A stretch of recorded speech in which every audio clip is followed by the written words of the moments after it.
My name's Harry. I'm a former cop and currently a private investigator. I've been based in London for the past 14 years. I won't get into the ins and outs of why I left the force because I could write a whole book on how I feel about the Metropolitan Police. But let's just say that I felt a bit underappreciated. And in 2010, I hung up my Bobby's hat for good to make a lot more money for myself in the private sector. I worked for a couple of different firms during those first few years, mostly doing things like background checks, investigating insurance fraud, or doing asset searches for the likes of divorce lawyers. It was good money, but some of it was so boring that it actually made me miss working for the Met sometimes. Infidelity investigation was more my thing, but with it being a very sad and very dirty game, there was only so much of it that I could stomach before I was looking for other kinds of jobs. Corporate investigations paid well, rooting out embezzlement and things of that nature, but the thing that I really enjoyed doing was finding missing people. When an old colleague recommended it, I didn't think that it'd be a big enough earner. If a person goes missing and it's urgent, people go to the police, not a PI. But as it turned out, and for a variety of different reasons, not everyone wants the police involved. I think the best and most rewarding example of this would be the woman who hired me to find her sister, who'd unfortunately become involved in street prostitution to pay off a drug debt. Being able to get a vulnerable person off the street and reunite them with their family was more rewarding than any paycheck. Money is nice, but if you can't look yourself in the mirror in the mornings, it's not worth the paper it's printed on, is it? And so, that's what I stuck to. If there weren't any missing person jobs, I'd work the corporate side of things, which felt like actual detective work. But for the most part, I worked the former, and the more I did so, the more I built a reputation for myself as being one of the best on the market. And that is how I ended up getting a call from Mr. and Mrs. Pennington. They'd said that I'd been recommended by someone they knew, a guy who used to run a housing scheme for vulnerable young people. I knew exactly who they were talking about as I chatted with him about work stuff a few times before. I asked if they were free for a face-to-face, as I always insist on an in-person meeting before committing to any job. They said that they were free that afternoon, so a few hours after getting the call, I was sitting in their front room with a cup of tea and a biscuit, hearing all about their missing grandson, Jamie. They were a lovely old couple in their late 60s named Connell and Maureen, and they hadn't spoken to Jamie in just over a month. They'd been his legal guardian since the death of his parents when he was still just a boy, and they'd always been very close. But then a few months after he moved out for the first time and into his first ever flat in Fitzrovia, he suddenly stopped answering his phone. And that wasn't like him at all, and they were scared something might have happened to him. In terms of resources, they had pictures of him, the address of the coffee shop that he'd been employed at until only recently, along with a few other tidbits that might help with finding him, which included the reason they didn't want to talk to the police, not unless it was absolutely necessary. You see, 19-year-old Jamie had always known about the untimely death of his parents, but he'd remained blissfully ignorant of the gorier details. Well, around the time of his 19th birthday, Jamie decides that he wants to know the whole truth surrounding his parents' passing. Granddad sits him down over a couple of cans of lager and tells him all about the hit and run they'd suffered and the driver who'd left them for dead. If he'd stuck around and called an ambulance, maybe they'd still be alive. But since the cowardly bastard didn't fancy the jail time, he scarpered off without bothering to call 999. Someone saw them later, lying there in the road, all broken and bloodied and gasping for air. Then they rushed to phone an ambulance. But it was too late. And sometime between the call and the ambulance's arrival, Jamie's parents passed away at the roadside. The deaths he could handle, but the hit and run was another kettle of fish altogether. Connell and Maureen said he seemed a bit down for the weeks that followed, and didn't seem himself when he came to visit. They thought that he might be on drugs, in which case they didn't want the police arresting him for possession should he be carrying any when they found him, and they said that they'd never be able to live with themselves if he went to prison off the back of their missing persons report, and I was inclined to agree with them. The likelihood of him getting a custodial sentence for a first-time drug offense was slim, but earning himself a criminal record would definitely affect his employment prospects, not to mention his chances of securing a place at university. My services wouldn't come cheap, but having me find him before the police did might save Jamie a hell of a lot of trouble in the future. So I took a deposit, thanked them for the cup of tea and the biscuit, and then promised Connell and Maureen that I'd find their grandson. My first stop was the coffee shop Jamie was working at before he disappeared. I drove over to Fitzrovia, found the cafe, and then asked one of the girls behind the counter if she knew him. She didn't, but she quickly found someone who did, and in exchange for buying something, she agreed to sit down and have a chat with me. Jamie's grandparents had made him out to be quite the innocent young thing, one who might have gotten himself in trouble thanks to his unfamiliarity with drink, drugs, and the London nightlife. But according to the nice girl in the coffee shop, that was not the Jamie she knew.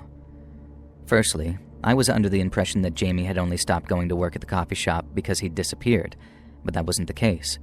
He'd actually handed in his notice under perfectly normal circumstances about 2 months prior, apparently after having gotten another job elsewhere. But the location of that employment, along with descriptions of his behavior, painted a very different picture of young Jamie. Apparently, Jamie was quite the party animal, and was far from the naive teenage boy his grandparents had made him out to be. And that's par for the course, I suppose. A couple of sweet older people like that aren't likely to tell you that their grandchild is a bad kid, and that's assuming they knew what he was up to in the first place. And by the sounds of it, he was up to quite a bit. His ex-colleague told me that there was rarely a night that he wasn't drinking, dancing, or otherwise getting himself into wild adventures. I was told that he had a heart of gold. When it came to his lifestyle, he was quite the libertine, and far from the angel I'd first thought him to be. And that brings me to his choice of employment following the coffee shop. On more than one occasion, Jamie had turned up to do a morning shift at the coffee shop after dancing and taking drugs all night. He'd apparently pulled it off with style, but when he started living a full-on nocturnal lifestyle, it was clearly time to consider alternative employment. And so off he went, to work in a nightclub. His former colleagues said that the place had been a regular haunt of his, one of those quote-unquote secret underground bars that's only known by its Soho street address. To her, it sounded like he was there so often he was practically a piece of furniture, and in the end, one of the managers offered him a trial shift. Shaking cocktails and chatting up punters sounded a lot more his speed, so it was bittersweet to hear that he was leaving. But after some leaving drinks at a local pub, she wished him luck, and off he went to turn his party lifestyle into a profession. The girl at the coffee shop was only too happy to help me after hearing about him going missing, and after wishing me luck in finding him, she gave me the name of the bar Jamie had been working at, and then off I drove to Soho to talk to the people at that bar. The place didn't open up until 9 at night, so I went home for a few hours before driving back. I then had to try and talk my way past the bouncer, who wouldn't let me in without paying the exorbitant 20 quid non-members entrance fee. And he eventually relents and radios for one of the supervisors to come out and have a chat with me. But she takes one look at one of the pictures of Jamie I had on my phone and tells me that she's never seen him before in her entire life. She was quite prickly with how she said it too. And then before I could ask anything else, she walked straight back inside without saying another word to me. But she didn't need to, because I knew she was lying. When you show somebody a picture of someone and they've truly never seen them before, they actually look and think for a good couple of seconds before giving you a definitive answer. If they do recognize the person, they always answer much faster, and generally speaking, they exhibit a tell, be it raised eyebrows or a softening of their features, which lets you know that there's been that recognition. This supervisor girl ticked both boxes. Fast answer, and there was that instant softening of the facial features when she looked at that picture. It was clear to me that she knew Jamie. So then, why was she trying to hide it? I ended up paying the 20 entrance fee just to get a feel for the place Jamie had apparently spent so much time in. I spent about half an hour at the bar, sipping at a bottle of some fancy overpriced beer, and asking various people who approached the bar if they knew this guy called Jamie. Some knew him, and were open about this, whereas others gave me the same cold shoulder as the supervisor did, who spent the whole time giving me dirty looks from behind the bar. And I knew it was only a matter of time before she got the doorman to ask me to leave, so while I still could, I asked one of the barmaids if I could talk to her manager. But as soon as he walked into the bar, the supervisor intercepted him. And I couldn't exactly hear what she said because of the volume of the music, but I could tell that she was spinning some line about me harassing customers or whatever she was complaining about. And by the time he got to me, I thought the manager was just going to ask me to leave. But instead, he started asking me for credentials to prove that I was a PI. The only thing I ever carry are my business cards, but they're nice and expensive looking and always do the trick. So all I had to do was show him one of them, and he invited me into his office for a little chat. It turns out I was right about the supervisor. She knew Jamie, everyone behind the bar did, and he was easily their favorite customer too. That's why she was so protective in claiming not to know him, and regarding that protectiveness, there was something I needed to know. The last time they'd talked to Jamie, so a couple of weeks prior, he hadn't seemed himself. Usually he was well up for the party, lit up the room when he arrived, and was all hugs and kisses with anyone he knew personally. But on this occasion, He sat by the bar, not really socializing, and told one of the barmaids that he was waiting for someone. A very anxious-looking Jamie also told the barmaid that he was hoping to straighten something out with the person he was waiting for. But then after fiddling with his phone for a few minutes, most likely swapping texts with someone, Jamie told the barmaid that he might not see them for a while, and then off he went. The bar's manager also went to tell me that half the reason the supervisor had been so defensive was that just a few days prior, a guy had come in looking for Jamie. When the super asked who the man was, she'd never seen him at the bar before, he got very defensive and started demanding to know where Jamie was. He only left after 2 bouncers came downstairs to walk him out, and the manager said that his supervisor thought I was another one of those guys looking for poor, defenseless Jamie. They were all worried about him, and they were going to be devastated when they heard that he hadn't been checking in with his grandparents. I also offered to put the manager in touch with Connell and Maureen, just to give some peace of mind that I had their grandson's best interests at heart. He declined, but appreciated the offer and said it did indeed do a lot to reassure him, and he also added that if he had to make a guess, he'd suggest Camden, where an old regular customer/boyfriend of Jamie's lived. And that's how I found out Jamie was involved in prostitution. The job that had more suited his lifestyle wasn't behind the bar of that trendy underground place in Soho, or at least not behind the bar anyway. The employment that had been getting him a load more cash than that coffee shop and that allowed him to mostly work at night was sex work. As you can imagine, this complicated the situation a great deal. For the most part, people who sell their bodies often put themselves in potentially dangerous situations on a near nightly basis, and they also tend to deal with some very shady people. Jamie could have pissed off the wrong client, ended up in debt with a pimp or a dealer, or simply gone home with someone who took their little games too far, maybe even fatally far. The absolute best I could hope for was that Jamie really had gone to shack up with this older customer or partner or whoever he turned out to be, and was keeping himself out of trouble. It also meant that I could focus my search around Camden, which wasn't quite the needle in a haystack situation I thought that it might be. I spent about 3 days trotting around Camden, sitting in cafes, stopping into pubs, and keeping Jamie's grandparents updated all the while. I didn't tell them all the stuff about his nightly activities or his newfound method of making money, but I did confirm their suspicion that he'd taken his party lifestyle a bit too far. That was the bad news, but when it came to the good news, there was plenty to be happy about. One of Jamie's closest friends, the manager of that bar that he'd been a regular at, had given me my biggest and most reliable clue yet to his whereabouts. I was close, and I could feel it, and they were happy to hear it. On that 3rd day of hanging around Camden, keeping my eyes peeled and stopping at the occasional pub to ask the smokers outside if they recognized Jamie, I saw him. I was sitting in some coffee shop wondering if I was just wasting my time going around Camden instead of following other leads, when a young man walked into the coffee shop to collect an order for pickup. He didn't use the name Jamie, he said Sean, and I didn't twig that it was him until I looked up and recognized a flash of bleached blonde hair under the baseball cap he was wearing. He had sunglasses on too, but they weren't big or garish enough to distract me from the facial features that I'd been looking at for almost a week by this point.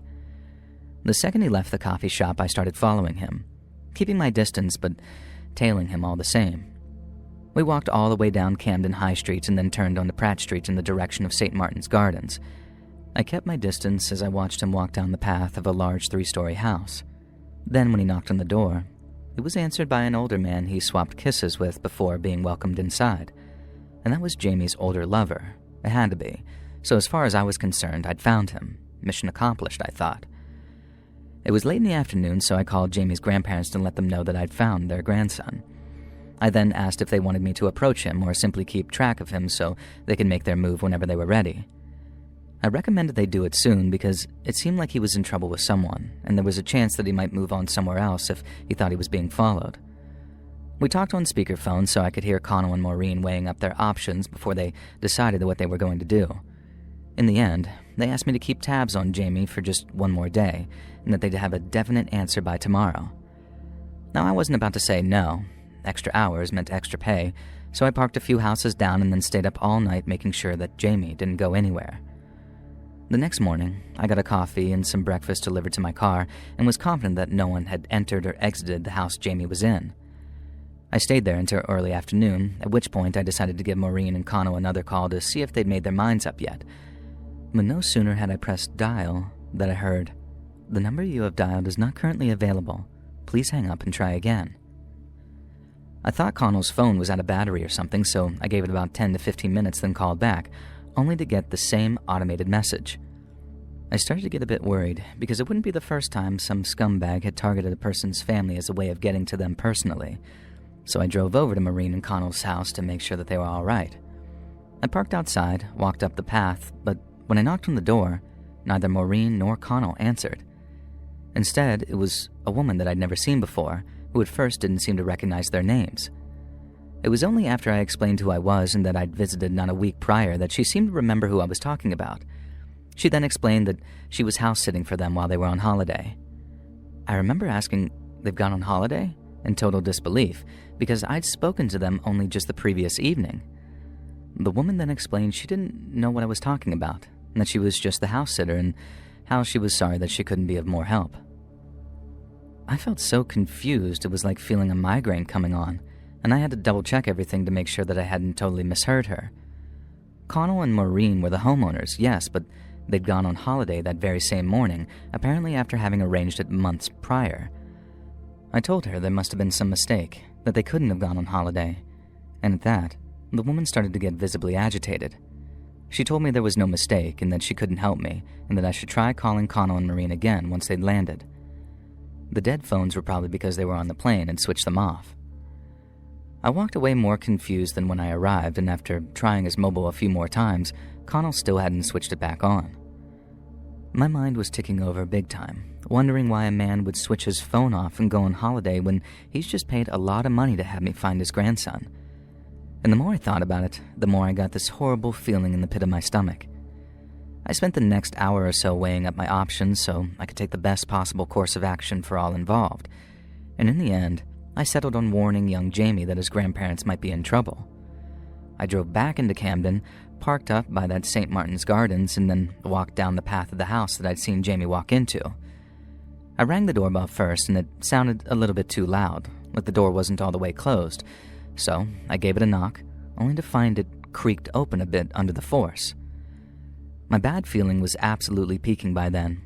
I'd been on the job long enough to know something was very, very wrong if a front door hadn't been shut properly, and there was no reply from anyone inside when I started calling out for somebody. I started to search the house, going from room to room until I eventually got to the master bedroom on the second floor. I pushed open the door, and there they were. Jamie, along with his older customer-turned-boyfriend, were lying on the bed, and from the looks of things, they'd been butchered. There was blood everywhere, so much of it that I knew that there was no chance either was alive. But I could also tell from the way they looked that they'd only been dead for maybe a matter of hours.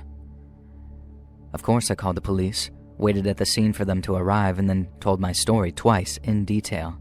First to a uniformed officer, and then to an officer from CID once it had been established that 2 murders had taken place. I didn't need to be fingerprinted or anything because as a former Met officer, my fingerprints are on file. But I did have to give an extensive interview describing exactly how I came to be involved in the case to begin with. Then the more I talked it out with detectives in the weeks and months that followed, the more I started to realize what had actually been happening. Connell and Maureen weren't just really Jamie's grandparents, and they probably weren't even named Connell and Maureen either. The woman whose house they used in their ruse told us they'd turned up one day and gave her an offer she couldn't refuse. Clear out the house for a few days and hand over the keys, or they'd burn it down with her in it.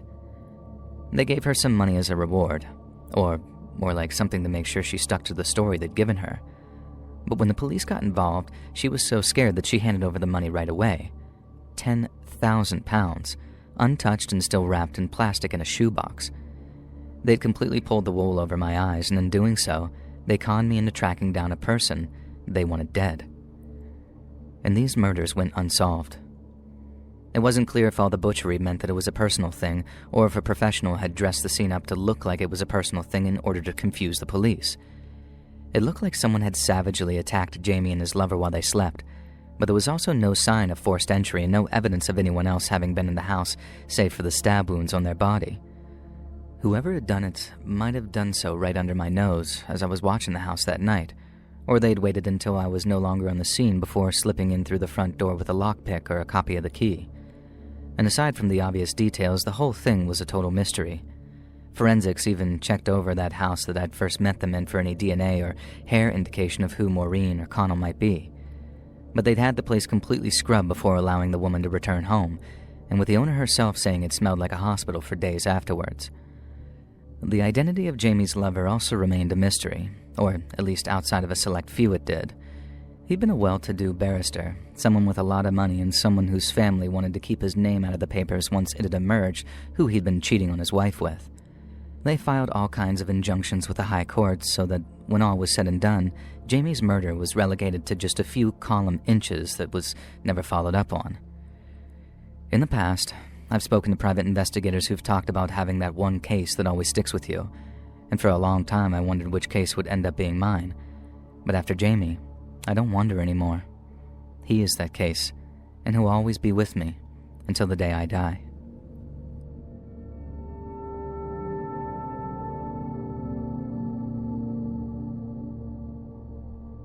So I was a cop for 15 years, mostly working financial crimes. I transferred from homicide to the grand larceny division quite early on and quickly discovered that the thing I enjoyed most was how numbers really can't lie. It almost didn't matter what suspects had to say during the interview portion of an investigation, because I knew that just one look through their accounts would tell me the truth, the whole truth, and nothing but the truth, so help them God. I got pretty damn good at my job too, so much so that when I retired, I decided to try my hand as a private detective. My office wasn't much, and I didn't have the resources I did back on the force, but working on my own suited me just fine. I got to pick my own cases for once, stuff that really caught my attention, which included the one that I'm about to tell you. One day, a lawyer that I'd known from my police days gave my office a call, saying that he had an important client who'd required my services. It turned out a certain massive multinational company thought someone was messing with their cash flow, which ran like a river through almost every major country on the planet. Given my background, the lawyer figured that I was the right man for the job, and considering the pay they were offering, I didn't disagree. The company had accounts scattered across the globe, and the paperwork was a maze of transfers, receipts, and invoices. Piecing it all together proved to be one hell of a task, but I'd seen worse in my time on the force. I started poring over spreadsheets and bank statements looking for anything that didn't quite fit, or seemed out of place. And then after a few days of searching, I found something. I started to notice subtle inconsistencies in the international cash flow. Stuff like payments being funneled to shell companies that didn't seem to do anything, amounts that didn't match the usual patterns, and transactions which popped up at strange hours. To anyone else, what I was looking at might have seemed like nothing more than innocent clerical errors, but I knew better. Money was slipping away, and someone was making that happen. I spent the next few days cross-referencing records or tracking the flow of cash from one account to the next, and the deeper I dug, the clearer it became that the discrepancies I was seeing weren't an accident. Someone inside the company was siphoning funds, and they were pretty damn good at covering their tracks too. Just not quite good enough to hide it from me. The numbers had given me a trail, but I needed names to go with it, so I set up interviews with key players in the company, one of which was the CFO, the guy who's paid to keep the books clean. And I met him in that sleek office of his, with its floor-to-ceiling windows and a view of the city skyline, and he greeted me with a handshake and a smile. At first I kept it light but professional, and asked a bunch of very generalized questions about the company's finances. Then once the CFO was comfortable, I started zeroing in on one payment, a large transfer to a vague overseas account that had caught my eye. I wanted to know who signed off on it, but when I asked him, he said he couldn't recall. It must have been someone in his department, but he didn't handle every detail himself. Coming from the CFO, that did not sit right with me, not one bit. People in his position don't forget who approves a 7-figure cash transfer to an overseas territory, so as you can imagine, his answer left a very sour taste in my mouth. Next on the interview schedule came some of the CFO's co-workers, people who worked closely enough with him to know his day-to-day activities. One was a mid-level manager who handled international accounts, and when I asked about that same transfer, he scratched his head and mentioned a meeting where it had been discussed. The CFO had also mentioned such a meeting but claimed that he hadn't attended, yet when I asked that mid-level manager if the CFO was present that day, he said yes. I pressed the manager for details, but he stuck to his story, saying the CFO had been present at the meeting, and unless there had been some grand miscommunication, he'd been well aware of the amount and destination of the transfer. Next, I talked to an assistant who had been with the finance team for years. She acted very nervous as she claimed not to remember any specifics, but did say that she remembered the CFO signing off on something big around that time. She said it had seemed urgent too, and that the CFO had told the finance team to get it done fast. I now had two different stories, both clashing with the CFO's version of events.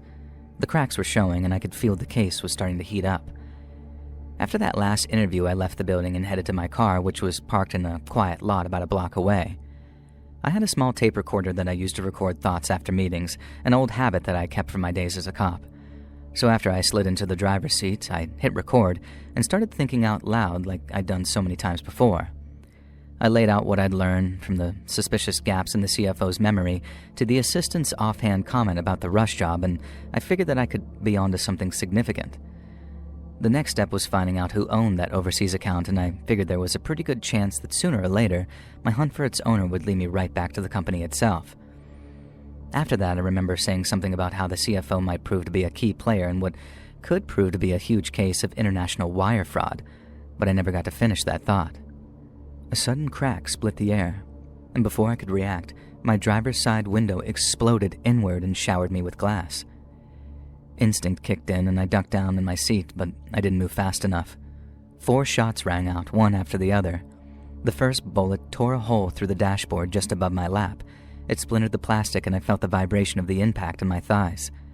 The second shot grazed my left shoulder, slicing through my jacket and shirt, peeling back the skin. Blood welled up instantly, soaking my sleeve as I jerked sideways and slammed my head against the steering wheel. The third bullet punched into the passenger seat beside me, missing my ribs by a matter of inches. I felt the seat shudder as it slammed through the stuffing.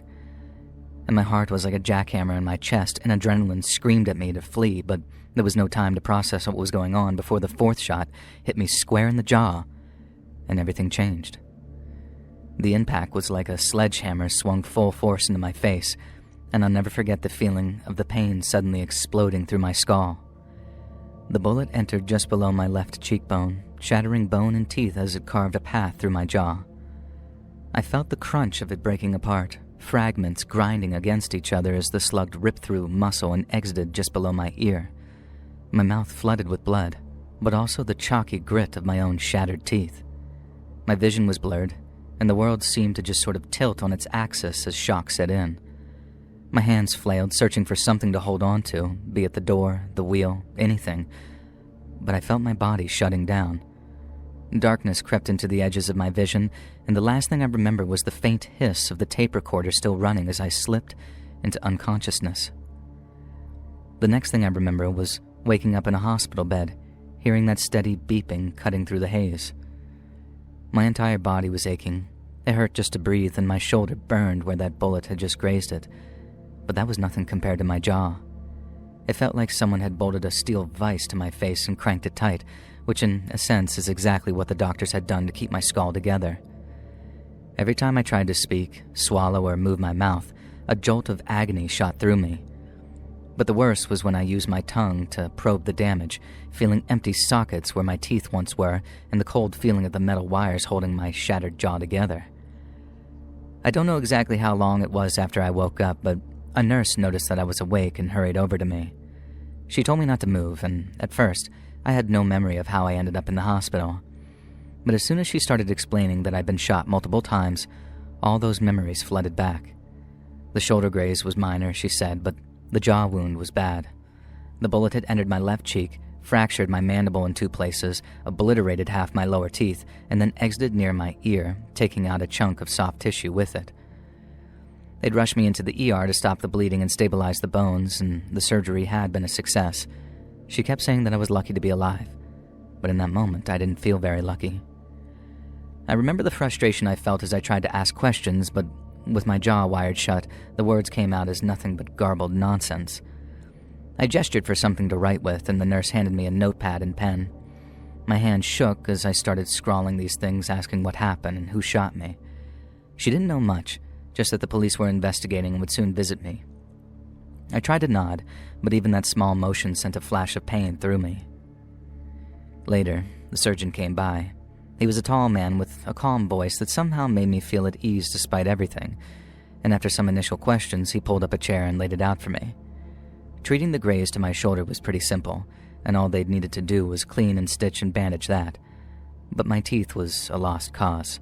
The bullet had smashed them into splinters, so they extracted the roots and shards during the surgery and then suctioned them all out to prevent infection. My jaw was wired shut, this grid of metal loops keeping it immobile while the bones were fused, and he said that it'd probably be weeks, maybe months before they could remove the wires, and even then, I'd need dental implants to replace what was gone. I was listening, but my head was going absolutely nuts from the meds and the shock, but all I could do was wonder who had shot me, and whether or not they'd try and finish the job. 2 detectives arrived the next morning and stood by my bed as I wrote out everything I remembered. They read over what I'd written and then filled me in on some of the details that I was missing. Thanks to the bullet holes in the dash and the seat and the blood soaked into the upholstery, my car was officially a crime scene until it could be cleared for release. The tape recorder had caught the whole thing, the cracks of gunfire, my choking, and then the silence after I passed out, so I guess that was being held for evidence as well.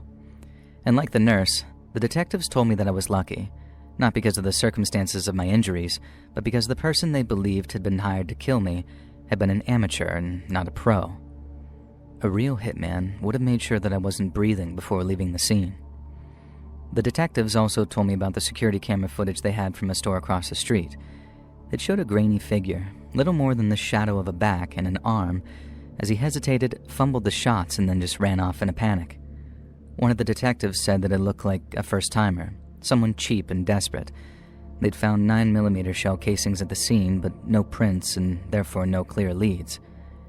In response, I wrote down something about my suspicions regarding that company CFO, and they nodded and said they'd look into it, but I saw the skepticism.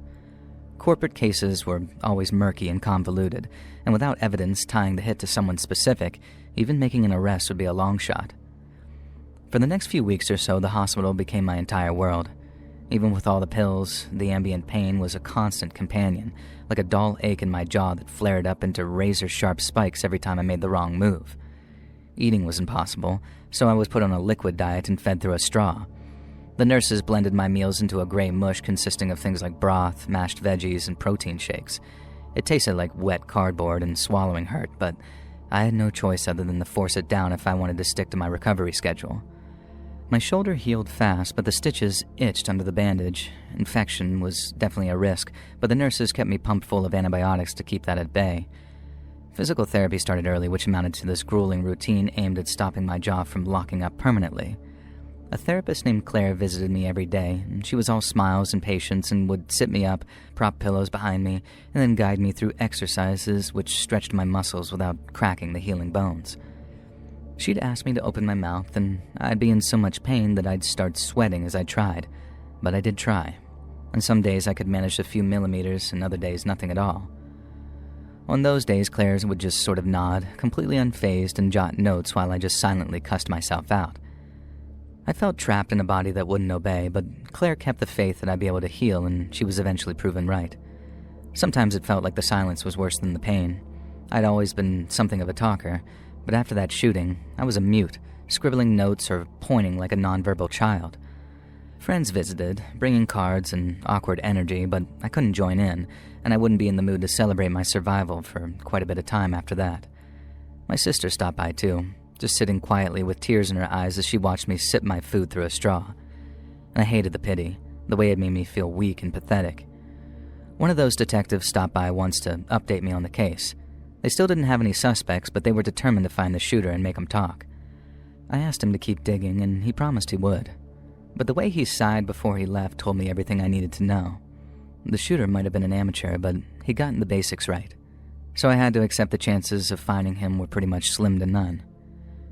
The shooting turned out to be just as psychologically damaging as it was physically damaging, and I was plagued by nightmares for months afterwards. I'd hear gunshots echoing in my dreams, feel the glass shattering and that taste of blood in my mouth. I'd sit upright with my heart racing and try to yell out, only to feel pain shoot through my jaw. During the calmer daylight hours, I'd replay the attack in my head, wondering who exactly wanted me dead. The CFO's smug face kept surfacing, but I knew that he couldn't have been working alone. And that's about the time the paranoia started creeping in.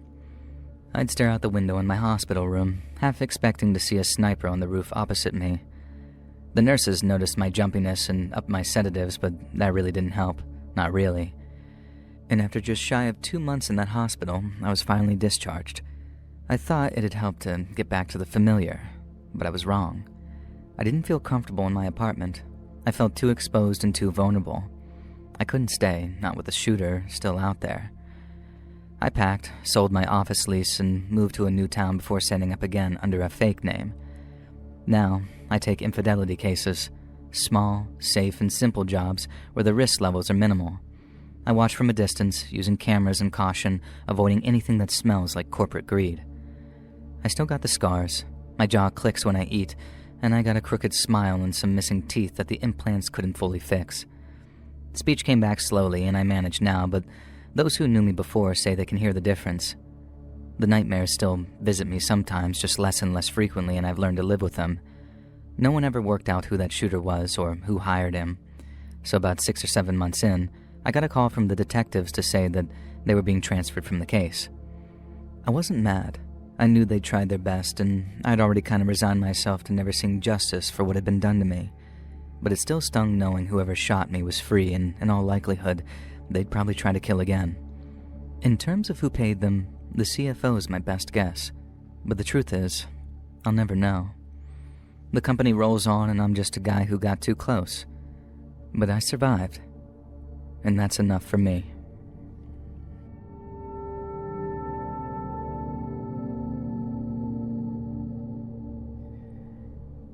I have always been fascinated with detective stories. The idea of solving mysteries and uncovering secrets was thrilling to me. And so after I graduated college with a degree in criminal justice, I immediately started working towards earning my license. I found a firm that had coached me through the application process while giving me some training. And then once I was fully insured, my first real job came sooner than I expected. A woman hired our firm to follow her husband because she thought that he was cheating on her, and since it was little more than a basic tailing job, my boss gave the case to me. I was excited to get started, but deep down, I was very nervous too. It was my first real case, and I really didn't want to mess it up. But the first few days, I followed that husband without incident. I kept my distance, blending into the background as best I could as I figured out his routine. I trailed him in my beat-up car and on foot, depending on where he went, jotting down notes in a little pad that I carried. Nothing he did seemed suspicious yet, but I figured it was just a matter of time. On the first day, I parked a block away from his office and watched him through a windshield as he arrived.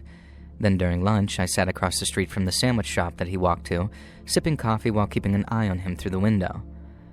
That evening, when he went home, I called it a day, feeling just a little frustrated with the complete lack of progress. The second day was essentially the same as well. I followed him to the sandwich place, and then after work, I tailed him from a few cars back, careful to not get too close. And by the third day, I felt almost comfortable, and I followed him to a bar after work, slipping inside and taking a seat at the opposite end of the counter. I ordered a soda and kept him in the corner of my eye as he laughed with his buddies over beers. He didn't meet any women or act sneaky, but I stayed patient. I knew investigations like this took time, and I wanted to do the right thing by my boss as well as our client. But everything changed on the fourth day. The husband went to the bar after work, but around 11 p.m., instead of calling a cab, he wandered outside and started walking downtown. I remember following him on foot, keeping a block between us, thinking, this is way outside his regular pattern, and he's got a few beers in the tank. This is it. I got him. We moved through the busy street together, and then turned into a quieter residential area with old brick buildings and narrow side streets. I kept on his tail, then watched as he suddenly turned a sharp corner. Not wanting to let him slip away, I sped up a little, but when I reached the corner, he was gone. The street in front of me was lined up with parked cars and closed storefronts, but no people. I slowed down, scanning every doorway and shadow in the hopes of spotting him, and my gut told me that he couldn't have gone far, so I kept going. After maybe 50 yards or so, I stopped at the mouth of a dark alleyway on my left-hand side. It was narrow, barely wide enough for two people to pass, and the dim streetlights didn't reach far inside. I took a few steps down it, straining my eyes against that darkness when a hand shot out and grabbed me by the arm. Before I could pull back, my shoulder hit the brick wall as I was shoved against it. I tried to fight, but then I saw the knife and froze. It was dark, and it all happened so fast that I didn't realize who it was. But when I did, my blood ran cold. It wasn't just some street thug looking to rob me. It was him, that husband. He leaned in until his face was just inches from mine. I could smell the booze on his breath and see the anger in his eyes. He kept the knife's tip digging into my shirt, just enough to let me feel the sharp point, and he didn't say anything at first, just glared at me, letting the silence stretch out until my knees felt weak. He then leaned in just a little closer, and in a low voice told me he'd cut me open and bleed me like a pig if I didn't tell him who I was and why I'd been following him. As the knife twitched against my stomach and I imagined the pain of it slicing through me, I'd never been so scared in my whole life. I tried to think fast and keep calm, but it was impossible. I decided to lie, hoping I could talk my way out of it, saying I was just walking home and I had no idea what he's talking about. But he didn't believe a word. And without warning, he pushed the knife forward just a little, and I felt that blade bite into my stomach. Not deep, but enough to slice the skin. I felt a hot, searing pain flare up, and I remember clutching at the wall behind me as I begged him to stop. I looked down to see blood starting to come through my shirt, and the sight of it made my head start to spin, but the husband barely seemed to blink. And I couldn't lie anymore, not with that knife ready to cut me open. And so I confessed everything in a rush, and my voice was cracking as I spilled all the beans. I told him I was a private investigator, hired by his wife because she thought he was cheating. My whole body shook as I spoke, and I waited for him to plunge that knife in deeper. But he didn't. Instead, he just laughed as he admitted it. He was cheating, just like she suspected, but he didn't care if she knew. She'd never leave him because she knew exactly what had happened if she did. He'd track her down, he'd find her, and he'd kill her. The way he said it so calmly and certain was one of the most disturbing things I've ever seen, even after all these years. Then, to my confusion, the husband looked at me with a sort of glint in his eye and started congratulating me. He said I'd done a great job at ensuring his wife would get the crap beaten out of her that night, and every night after, until he felt she'd paid for wasting her money on me. The sarcasm in his voice cut as deep as that knife did, and I pictured her at home having placed all of her faith in me, blissfully unaware of what I just set into motion, and the guilt hit me like a ton of bricks. I guess the husband was satisfied with the look that came over my face because he stepped back and put the knife away, but his threats weren't over. He warned me that if he ever caught me following him again, he'd do worse than just cut me. And then he turned and walked off into the darkness, leaving me shaken and breathless against the wall. I staggered out of that alley, my hand pressed against the shallow cut in my stomach. My legs could barely hold me up as I made my way home, and the husband's words were looping in my head the whole way. I didn't go to the hospital. The cut wasn't bad enough to need stitches, and I was too ashamed to let anyone see what had happened. I'd failed my first job, got myself caught like an amateur, and I put my client in danger in the process. The thought of facing a doctor, or just about anyone for that matter, made me feel sick with shame. And for a week, I barely left my apartment. The cut healed slowly, and as cliché as it sounds, the real damage was inside. I couldn't sleep without seeing the husband's face or the knife flashing in front of me. The nightmares had me waking up sweating with that laugh ringing in my ears. I thought about what he'd done to his wife, and that guilt ate at me. I'd taken her case to help her, but instead, I'd made everything worse. I thought about calling her, warning her or something, but what could I say? I had already done enough harm. I avoided mirrors because I didn't want to see the stupid coward staring back at me. I lost my appetite, jumped at every loud noise, and I even considered quitting. I could just pack up and find some safe, boring job where no one held a knife to my gut. But something stopped me. I'd wanted this career for too long to give up after one mistake, no matter how bad that mistake was. When I finally dragged myself back to work, I braced myself for the worst. I figured my boss would chew me out for screwing up so badly on the first job, but he didn't. Instead, he called me into his office and just asked if I was okay. And his voice was gentle, not angry, and that surprised me. I told him what happened, how I'd been caught, cut, and threatened. He listened, nodding like he'd heard stories like mine before, and then told me bad things sometimes happen on jobs like that. He said it wasn't my fault that the husband was a monster, and he wouldn't think less of me if I decided to walk away. And for a moment, I considered leaving the danger and shame behind, but ultimately I shook my head. I couldn't quit, not yet. That night in the alley had shaken me to my core, but it also taught me something I'd never forget. Messing up could cost more than just my pride. It could hurt people who depended on me. I went back to work with that lesson burned into me. And that fear didn't vanish overnight, and neither did the guilt, but over time, I was able to push it all to the back of my mind. I took on small jobs at first, tracking down missing debtors and whatnot, and I started carrying a pocket knife. Not to use, but feel safer. And just in case you're wondering, in California, you need to carry $1 million in liability insurance if providing armed services.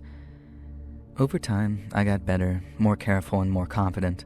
But the memory of that first job never left me, though. It was a warning I carried through every job, pushing me to be smarter, tougher, and ready for anything.